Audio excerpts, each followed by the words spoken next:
Сәлеметсіңдер ме балалар? Біздің бүгінгі пысықтау сабағымыз зат есім және зат есімнің түрлері. Зат есім дегеніміз не?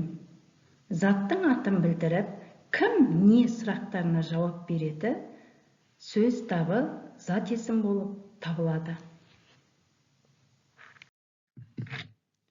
Зат есімнің түрлері құрамына қарай дара және күрделі болып бөлінеді.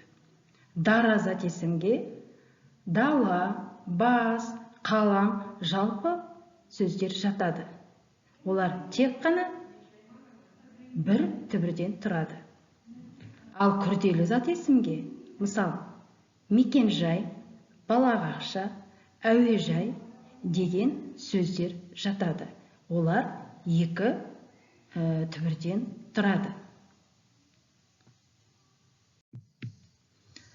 Зат есім тұлғасына қалай негізгі және туынды болып бөлінеді.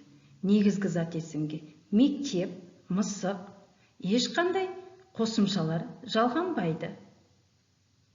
Ал туынды зат есімдер әнші, бұл жерде балалар ән деген түбірге ші деген жұрнақтың жалғану арқылы жасалып отыр. Аспаз, ас деген зат есімге паз деген жұрнақтың жалғану арқылы аспаз сөз шығып тұр. Бұл жерде кім, не деген сұрақтарға жауап береді. Зат есім мағынасына қарай жалпы зат есім және жалқы зат есім болады. Жалпы зат есімге жалпы атауларға ие заттар жатады. Мысал үшін, теледидар. Не теледидар, не үстел. Ал жалқы есімге жер, су аттары, адам аттары, мемлекет атаулары жатады.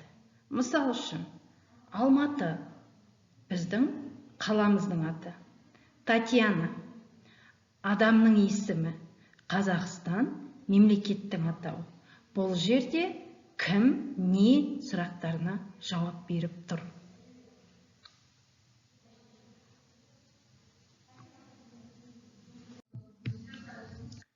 Сонымен бірге зат есім балалар деректі және дерексіз болады екен. Деректі зат есімге көзбен көретін, қолмен ұстай алатын заттар жатады. Мысал үшін, үйді біз балалар көзімізбен көреміз. Үйде біз кіре аламыз.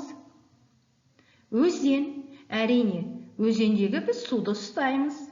Өзенді көреміз, өзенге суға түсіп шомыламыз. Сиыр, үй жануары, біз де сиырды көре алады екенбіз. Ал дерексіз зат есімге балалар көзге көрінбейтін, бірақ та не, кім сұрақтарына жауап беретін зат есімдер жатады. Мысал үшін, ақыл. Не ақыл? Не ой? Не күн немесе тәулік балалар бұл жерде? Не деген сұраққа жауап береді, бірақ та біз ақылды, ойды қолымызбен ұстамаймыз, көзімізбен көрмейміз. Бірақ бұлар зат есім, дерексіз зат есім балалар. Сонымен бірге зат есім жанды және жансыз болады екен. Жанды зат есімге кім сұрағына жауап береді? Кім оқушы, кім мұғалім, кім адам. Ал жансыз зат есімдер не сұрағына жауап береді? Не кілем, не тақта, не қарындаш.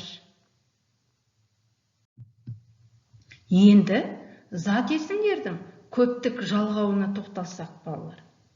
Зат есімдерге көптік жалғаулар жалғанғанда ол көп мағынаны береді екен. Лар, лер жалғау, мысал үшін, балалар, көрмелер, дар, дер, тар, тер, кітаптар, деректер, дәптерлер, ұйымдар, тағы басқа. Бұл жерде бір ғана затымыз көбейіп, көпше мағынаға ие болып тұр. Қазір сіздер, балалар, осы зат есімнің түрлерін пайдалана отырып, өздеріңіз әр түріне бір-бір мысал сөйлем жазуларыңыз керек.